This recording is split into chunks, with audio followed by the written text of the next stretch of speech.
ലോകേഷ് കനകരാജ് നായകനായ DC പെരിഫറലായ വെറുമൊരു violence സിനിമയല്ല, ഒരുപാട് ലെയറുകളുള്ള ആഴമുള്ള സിനിമയാണ് DC. അരുൺ മാധേശ്വരൻ ഇന്ത്യൻ സിനിമയിലെ സമകാലിക ഡയറക്ടർമാരിൽ വയലൻസിനെ അങ്ങേയറ്റം ദൃശ്യഭംഗിയോടെ അവതരിപ്പിക്കുന്നത് ശ്രദ്ധേയനായ സംവിധായകനാണ്. തമിഴ് സിനിമാ ലോകത്ത് തന്റേതായ ഒരു ശൈലി അദ്ദേഹം ഇതിനോടകം തന്നെ ഉണ്ടാക്കിയെടുത്തിട്ടുണ്ട്. റോക്കി, സാണികായുധം തുടങ്ങിയ ചിത്രങ്ങളിലൂടെ വയലൻസിനെ വെറുമൊരു ആക്ഷൻ ഘടകമായല്ല അദ്ദേഹം അവതരിപ്പിച്ചത്, മറിച്ച് കഥാപാത്രങ്ങളുടെ ആന്തരിക സംഘർഷങ്ങളുടെ പോയറ്റിക് ആവിഷ്കാരമായാണ് വയലൻസിനെ അരുൺ അടയാളപ്പെടുത്തുന്നത്. DCയും ആ ശൈലിയുടെ തുടർച്ച തന്നെയാണ്. ലോകേഷ് നായകനായ ആദ്യ സിനിമ എന്ന രീതിയിൽ മാത്രമല്ല DC എന്ന സിനിമ അടയാളപ്പെടുത്തേണ്ടത്, അതിനപ്പുറം പ്രത്യേകതകളുള്ള സിനിമയാണ് DC. ആ പ്രത്യേകതകൾ എന്തെല്ലാം എന്നാണ് ഈ വീഡിയോയിലൂടെ നമ്മൾ സംസാരിക്കുന്നത്. അപ്പോൾ ഇന്ന് നമ്മൾ സംസാരിക്കുന്നത് ലോകേഷ് കനകരാജ് നായകനായ DC എന്ന സിനിമയെക്കുറിച്ചാണ്.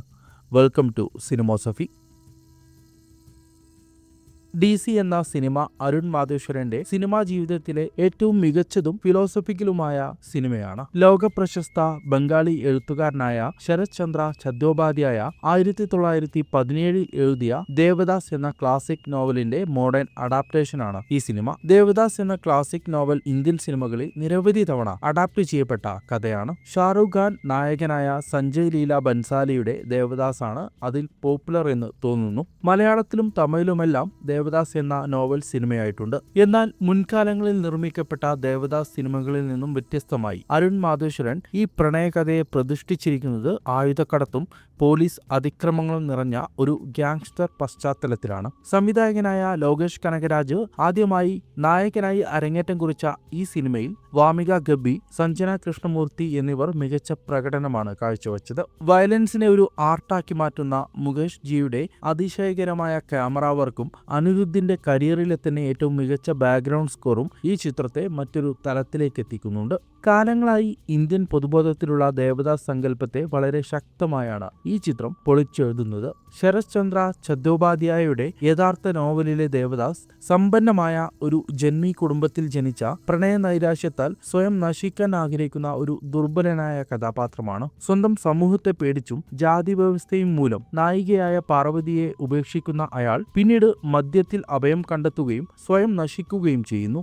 എന്നാൽ അരുൺ മാധേശ്വരന്റെ ദാസ് തികച്ചും ഒരു സാധാരണ കുടുംബത്തിൽ നിന്നുള്ള ആളാണ്. അയാൾ പ്രണയ നൈരാശ്യത്താൽ കുടിച്ചു നശിക്കുന്ന ഒരു കുടിയനല്ല, മറിച്ച് വ്യവസ്ഥിതിയുടെ ക്രൂരതകളോട് പോരാടുന്ന ഒരു ഗ്യാങ്സ്റ്ററാണ്. യഥാർത്ഥ ദേവദാസ് തന്റെ ദുഃഖം മറക്കാൻ മദ്യക്കുപ്പി കയ്യിൽ കരുതിയിരുന്നുവെങ്കിൽ മാധേശ്വരന്റെ ദാസ് തന്റെ കയ്യിൽ എപ്പോഴും സൂക്ഷിക്കുന്നത് കൊല്ലപ്പെട്ട തന്റെ അമ്മയുടെ ഒരു പാസ്പോർട്ട് സൈസ് ഫോട്ടോയാണ്. ഈ പൊളിച്ചെടുത്ത് സ്ത്രീ കഥാപാത്രങ്ങളുടെ കാര്യത്തിലും നമുക്ക് കാണാവുന്നതാണ്. പരമ്പരാഗത കഥകളിലെ ചന്ദ്രമുഖി കേവലം ഒരു ഇരയായിരുന്നുവെങ്കിൽ DCയിലെ ചന്ദ്ര ലൈംഗിക ചൂഷണങ്ങൾക്കും ക്രൂരതകൾക്കും ഇരയാക്കപ്പെട്ടെങ്കിലും ഉള്ളിൽ കരുത്ത് നിലനിർത്തുന്ന ഒരു ശക്തിയായ സ്ത്രീയാണ്. തോക്കേന്താനും തനിക്കെതിരെ അതിക്രമം പ്രവർത്തിച്ചവരോട് സന്ധിയില്ലാതെ പോരാടാനും അവർക്ക് മടിയില്ല. ദാസ് അവളെ രക്ഷിക്കുക മാത്രമല്ല ചെയ്യുന്നത്, ചിത്രത്തിന്റെ രണ്ടാം പകുതിയിൽ ദാസിനെ പോലീസ് സ്റ്റേഷനിൽ നിന്നും അതിസാഹസികമായി രക്ഷിക്കുന്നത് ചന്ദ്രയാണ്. പാർവതി എന്ന ബാറിലെ പാട്ടുകാരിയുടെ മരണമാണ് ദാസിന്റെ ഉള്ളിലെ പ്രതികാരാഗ്നിയെ ജ്വലിപ്പിക്കുന്നതും അയാളുടെ ജീവിതത്തിന് ഒരു ലക്ഷ്യം നൽകുന്നതും. ബംഗാളി ക്ലാസിക് നോവലായ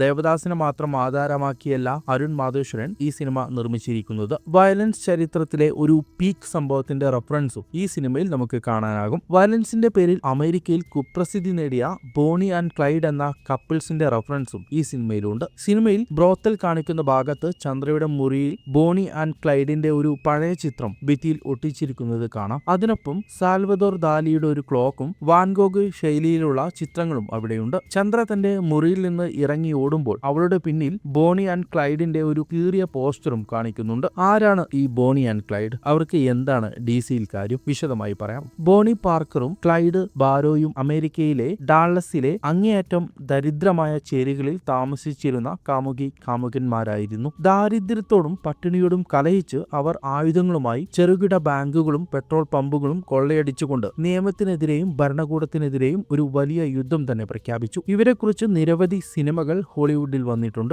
ആർതർ പെന്നിന്റെ 1967 പ്രശസ്തമായ ബോണി ആൻഡ് ക്ലൈഡ് എന്ന സിനിമ ഇവയിൽ പ്രധാനമാണ്. ഈ സിനിമയിൽ ബോണി തന്റെ രക്ഷകനായാണ് ക്ലൈഡിനെ കാണുന്നത്. തന്റെ കഷ്ടതകളിൽ നിന്ന് രക്ഷിക്കാൻ വരുന്ന മാലാഖയാണ് ബോണിക്ക് ക്ലൈഡ്. സമാനമായ രീതിയിലാണ് DCയിലെ ദാസ് ചന്ദ്ര ബന്ധവും വികസിക്കുന്നത്. 18 വർഷത്തോളം ഒരു മുറിയിൽ അടച്ചപ്പെട്ട് ക്രൂരമായ ലൈംഗിക ചൂഷണങ്ങൾക്ക് ഇരയാക്കപ്പെട്ട ചന്ദ്രക്ക് സ്വാതന്ത്ര്യത്തിന്റെ വിശാലമായ ലോകം തുറന്നു നൽകുന്നത് ദാസാണ്. അവൾ ദാസിനൊപ്പം ചേരുന്നത് പ്രണയം കൊണ്ട് മാത്രമല്ല, മറിച്ച് തന്റെ നരകതുല്യമായ ജീവിതത്തിൽ നിന്നുള്ള മോചനം എന്ന നിലക്കും കൂടിയാണ്. യഥാർത്ഥ ജീവിതത്തിലെ ബോണി ആൻഡ് ക്ലൈഡ് പലപ്പോഴും അസംഘടിതരും സാധാരണ ജനങ്ങളെപ്പോലും ഉപദ്രവിക്കുന്നവരുമായിരുന്നു. എന്നാൽ മാധവേശ്വരന്റെ ദാസും ചന്ദ്രയും തങ്ങളുടെ അക്രമങ്ങളിൽ വ്യക്തമായ ഒരു ധാർമ്മികത സൂക്ഷിക്കുന്നുണ്ട്. ദാസ് പാവപ്പെട്ട കർഷക കുടുംബത്തെ സഹായിക്കാനും സാധാരണക്കാരെ ദ്രോഹിക്കാതിരിക്കാനും ശ്രദ്ധിക്കുന്നുണ്ട്. ദാസ് തനിക്കായി പണം മോഷ്ടിക്കുന്നില്ല, മറിച്ച് ഒരു കുട്ടിയുടെ വിദ്യാഭ്യാസത്തിനായാണ് അയാളും സംഘവും പലരെയും കൊള്ളയടിക്കുന്നത്. അരുൺ മാധവേശ്വരന്റെ സിനിമകളുടെ ഏറ്റവും വലിയ കരുത്ത് അതിന്റെ ദൃശ്യഭംഗിയും ശബ്ദവിന്യാസവുമാണ്. ഡിസിയിൽ ഈ ഘടകങ്ങൾ കഥാപാത്രങ്ങളുടെ ആന്തരികാവസ്ഥയെ പ്രതിഫലിപ്പിക്കുന്ന വിധത്തിലാണ് ഉപയോഗിച്ചിരിക്കുന്നത്. മുകേഷ് ജിയുടെ ദൃശ്യങ്ങൾ ഈ സിനിമയ്ക്ക് ഒരു പ്രത്യേക ആകർഷണം നൽകുന്നുണ്ട്. പ്രത്യേകിച്ച് ചുവപ്പ്, നീല എന്നീ നിറങ്ങളുടെ സമന്വയം ചിത്രത്തിന്റെ കഥ പറച്ചിലിനെ കൂടുതൽ ആഴമുള്ളതാക്കുന്നുണ്ട്. സിനിമയുടെ ആദ്യ പകുതിയിൽ ദാസിന്റെ കഥാപാത്രത്തെ ചുവപ്പ് നിറത്തിന്റെ വിവിധ ഷേഡുകളിലാണ് കാണിച്ചിരിക്കുന്നത്. ഇത് അയാളുടെ ഉള്ളിലെ ദേഷ്യം, രക്തച്ചൊരിച്ചിൽ, പ്രതികാരം എന്നിവയെ സൂചിപ്പിക്കുന്നു. അതേസമയം ചന്ദ്രയുടെ രംഗങ്ങൾ നീല നിറത്തിലാണ് ചിത്രീകരിച്ചിരിക്കുന്നത്. ഇത് അവളുടെ വൈകാരികമായ ഒറ്റപ്പെടലിനെയും ദീർഘകാലത്തെ തടവറ ജീവിതം ഉണ്ടാക്കിയ തണുപ്പിനെയും അടയാളപ്പെടുത്തുന്നു. എന്നാൽ ഇരുവരും ഒരുമിച്ചുള്ള രംഗങ്ങളിൽ ഈ രണ്ട് നിറങ്ങളും പരസ്പരം കലർന്ന് ഒരു പർപ്പിൾ പശ്ചാത്തലമാണ് ദൃശ്യങ്ങളിൽ കാണിക്കുന്നത്. ഇത് അവരുടെ മുറിവുകൾ പരസ്പരം ഒന്നാകുന്നതിന്റെയും അവർക്കിടയിൽ രൂപപ്പെടുന്ന ആത്മബന്ധത്തിന്റെയും പ്രതീകമായ ദൃശ്യാവിഷ്കാരമാണ്. ഈ ദൃശ്യഭംഗിക്ക് ജീവൻ നൽകുന്നത് അനിരുദ്ധിന്റെ അസാധാരണമായ പശ്ചാത്തല സംഗീതമാണ്. ഇലക്ട്രോണിക് മ്യൂസിക്കും ശാസ്ത്രീയ സംഗീതവും അനിരുദ്ധ് മനോഹരമായി കൂട്ടിയിണക്കിയാണ് BGM നൽകിയിട്ടുള്ളത്. ശരത് ചന്ദ്ര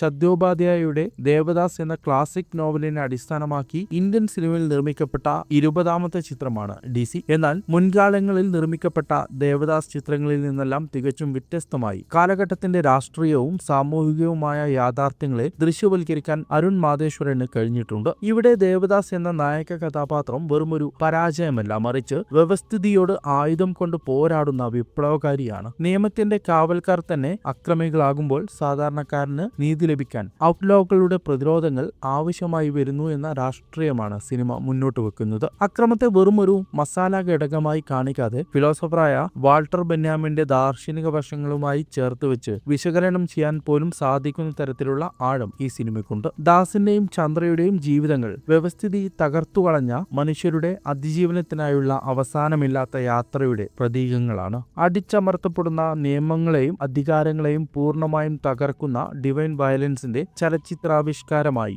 DC ചരിത്രത്തിൽ അടയാളപ്പെടുത്തപ്പെടും. വീഡിയോ ഇവിടെ അവസാനിപ്പിക്കുന്നു. എന്താണ് ഈ വീഡിയോ കുറിച്ചും സിനിമയെക്കുറിച്ചും നിങ്ങളുടെ അഭിപ്രായം കമന്റിൽ പങ്കുവെക്കുക. ആദ്യമായാണ് ഈ ചാനൽ കാണുന്നതെങ്കിൽ മറ്റു വീഡിയോസും കണ്ടു നോക്കുക. സിനിമയുടെ ഐഡിയോളജി, അനാലിസിസ് ഒക്കെയാണ് ഈ ചാനലിൽ അധികം ചർച്ച ചെയ്യാറുള്ളത്. വീഡിയോ ലൈക്ക് ചെയ്യുക, ഷെയർ ചെയ്യുക, ഹൈപ്പ് ചെയ്യുക, ചാനൽ സബ്സ്ക്രൈബ് ചെയ്യുക. മറ്റൊരു നല്ല വീഡിയോയുമായി വീണ്ടും കാണാം.